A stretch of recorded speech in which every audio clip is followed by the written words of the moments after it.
ingin berkisah sejauh yang aku ingat, karena ingatanku seperti terbelah jika berusaha menelusuri jejak memori itu.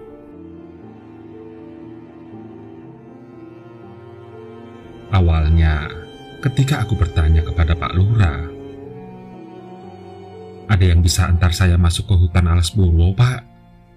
Saya sedang melakukan penelitian. Saya pasti akan membayar dengan pantas." Pak Lurah mengernyitkan dahinya yang menghitam karena rajin sholat. "Kalau boleh tahu tepatnya di mana anak mau diantar?" Kata-katanya sangat lirih, seperti takut dibawa angin dan dilaporkan kepada seseorang atau sesuatu. "Di mana saja, Pak? Yang penting di tempat yang ada tumbuh anggrek bulan. Saya sedang menyelesaikan skripsi saya. Objek penelitiannya adalah anggrek bulan." Pak Lurah mengangguk mengerti. "Tapi tunggu dulu, anggrek bulan. Aku harus cek dulu penanggalan. Ini bulan apa dan tanggal berapa?" Batin Pak Lurah langsung berkeriutan seperti gerbong kereta yang mau lepas saat laju-lajunya kereta.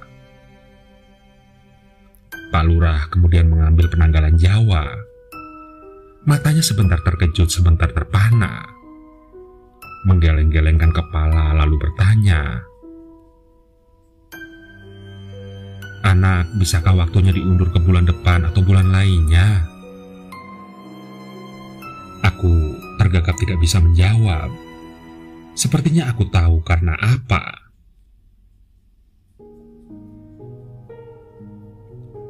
Kami menempuh perjalanan dengan berjalan kaki setelah naik mobil dan dilanjutkan motor. Menurut Pak Karyo, orang yang akhirnya bersedia mendampingiku, jalan kaki akan ditempuh selama kurang lebih 4 jam. 4 jam itu cukup lumayan bagiku yang bukan pecinta alam.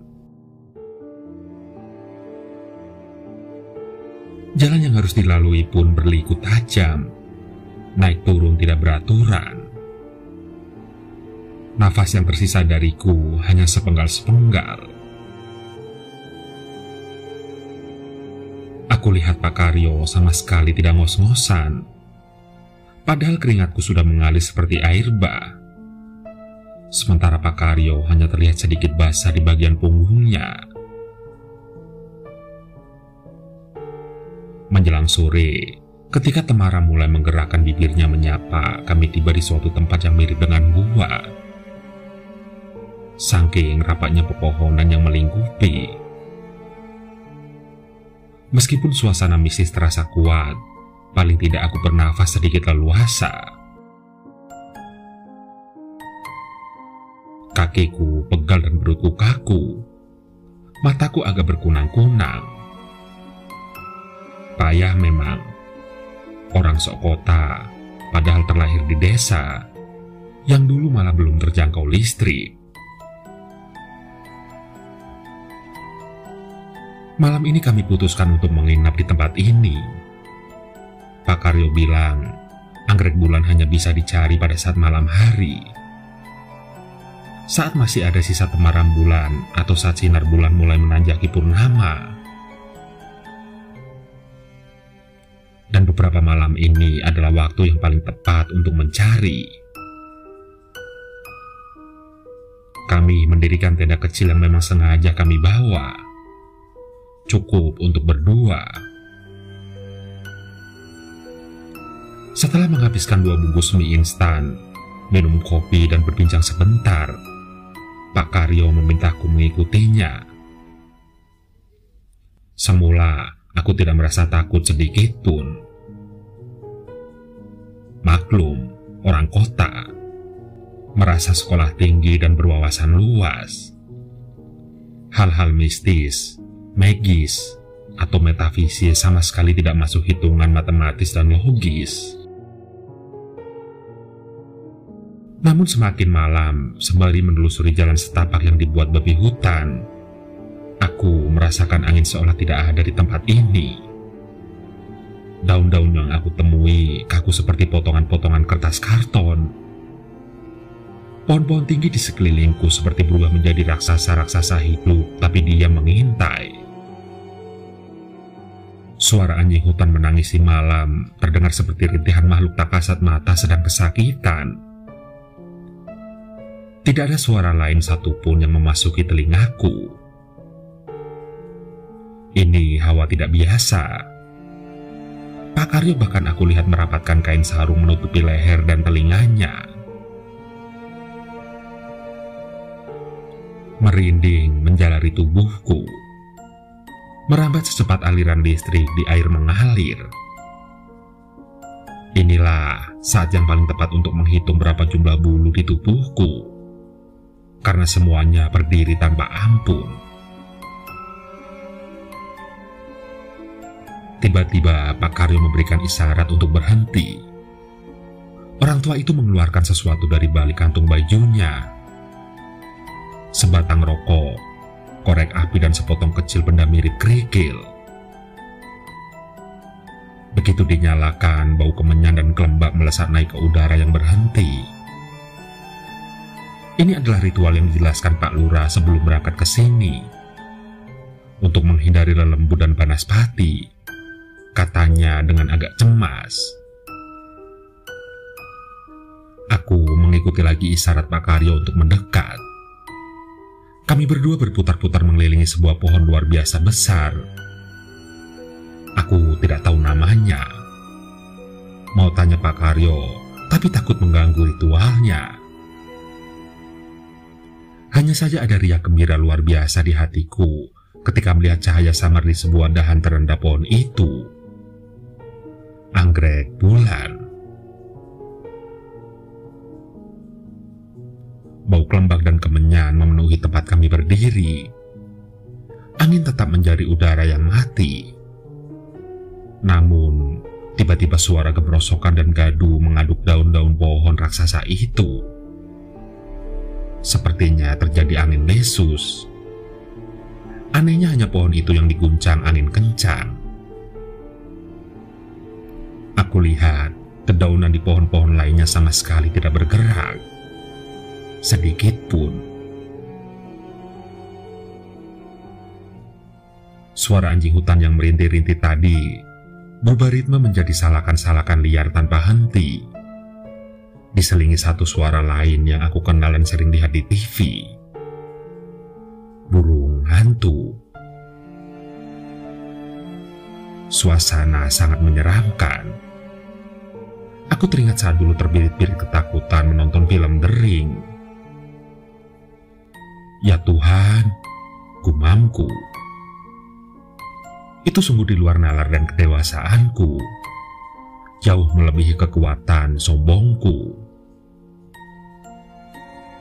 Seluruh tubuhku diguyur keringat yang membanjir.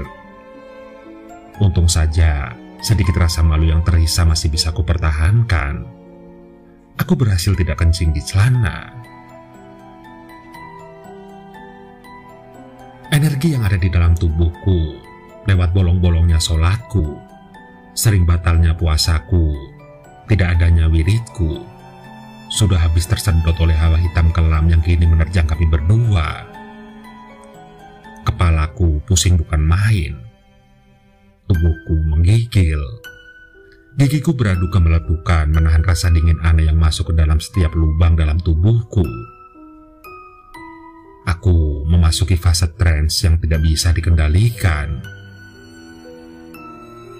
Aku lihat Pak Karyo juga mengalami hal yang sama. Malah lebih parah. Tubuhnya meliuk-liuk seperti cacing yang dipanggang. Aku sempat melihat sorot matanya sesaat. Terlihat merah tembaga. Tapi wajahnya seputih kertas tanpa noda.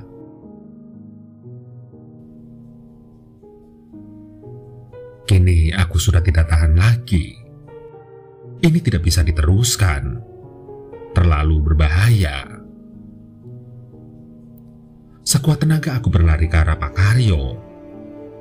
Aku tarik lengannya yang sekarang mencoba mencekik lehernya sendiri. Telinga, hidung dan mulutnya mulai mengalirkan darah. Di saat-saat kritis itu, aku berhasil menyeret pergi Pak Karyo. Secepat-cepatnya aku berlari pergi dengan masih menyeret Pak Karyo. Kini aku sudah tidak peduli lagi dengan anggrek bulan. Ini sudah benar-benar di luar kuasa nalarku.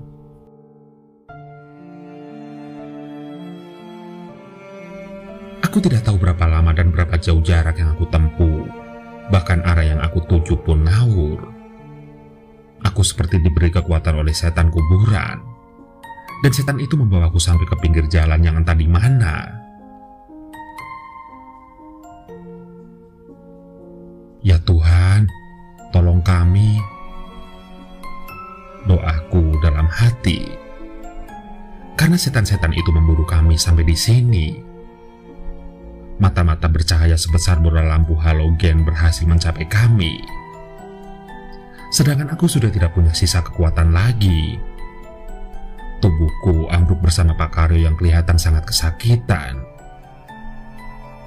Aku hanya ingat mata-mata bercahaya itu menyeretku ke dalam perutnya yang panas. Suara-suara derum mengerikan memecah udara malam yang mati. Aku sepertinya sudah mati.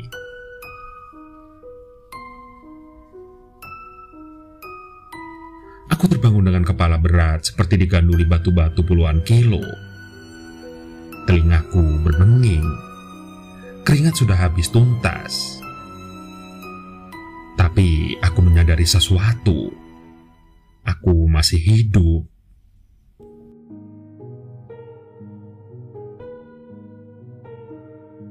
Aku berusaha keras menyadarkan diriku untuk memeriksa sekeliling. Tapi itu hanya sepersekian detik saja. Karena hantaman palu godam tiba-tiba menghajar kepalaku dengan telak.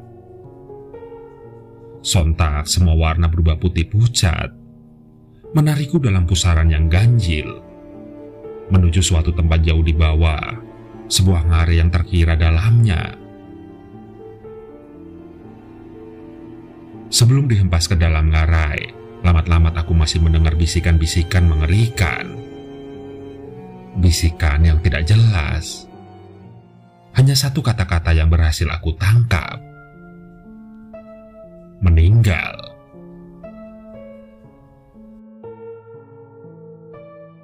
Aku di neraka. Begitu yang pertama kali aku simpulkan. Hawanya sangat panas, dan tubuhku seperti dimampatkan dalam peti mati. Tubuhku serasa dibakar dalam upacara ngaben. Lama sekali aku dengar suara-suara muncul lagi. Suara-suara manusia yang aku kenal. Aku membuka mata dengan berat. Mama, Papa, Om Gan, Tante Ir, adikku Rena, semua mengelilingiku dengan tatapan bersyukur dan lega. Alhamdulillah, aku masih hidup. Ucapku bersyukur. Inilah momen pertama aku menyebut namanya dengan begitu ikhlas. Mereka kemudian bercerita. Aku dan Pak Karyo ditemukan oleh patroli hutan lindung yang kebetulan melintas di jalan tempatku berlari lintang pukang. Kami berdua dibawa secepatnya ke rumah sakit di kota. Karena puskesmas terdekat angkat tangan menangani, melihat keadaan kami yang sangat parah. Tubuh kami seperti habis dikoyak-koyak binatang buas. Padahal semua petugas-petugas meyakinkan bahwa di Alas Purwo tidak ada lagi binatang buas yang tersisa. Paling ganas hanya babi hutan. 3 hari setelah dirawat secara intensif di rumah sakit besar, Pak Karyo meninggal. Dan keluargaku segera menyusul setelah dikabari, dan kemudian membawaku ke Jakarta.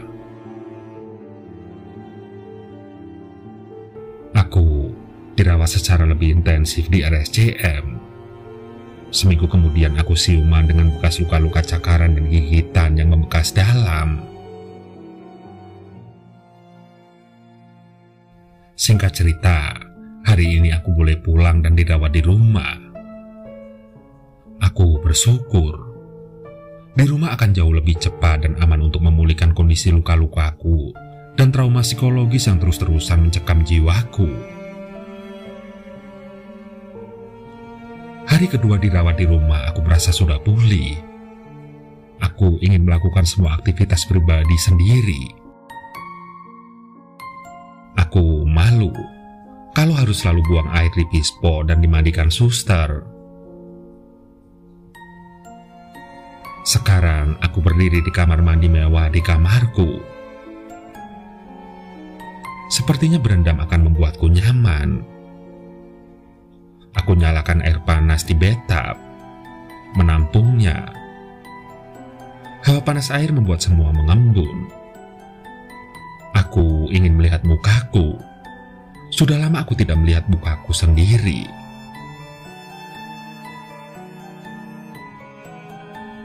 Aku mengusap cermin besar di atas wastafel. Tidak kelihatan. Mungkin terlalu berembun. 2 kali usap, cermin itu jernih kembali, memperlihatkan muka Pak Karyo yang berdarah-darah menatapku. Kemudian kedua tangannya yang tidak kelihatan meraih pundakku, menarik tubuhku ke dalam cermin. Sontak saja aku berteriak minta tolong sekeras-kerasnya. Tapi yang terdengar hanya lenguhan orang yang tercekik. Pak Karyo dalam cermin berhasil menarik tubuhku secara keseluruhan masuk ke dalam cermin. Aku sadar sepenuhnya. Aku tidak pingsan. Aku tidak mati terkena pecahan cermin. Aku berdiri di bawah pohon raksasa di Alas Purwo yang kami kunjungi waktu itu. Anggrek bulan itu masih di sana, mulai berbunga dan memanggil-manggil namaku.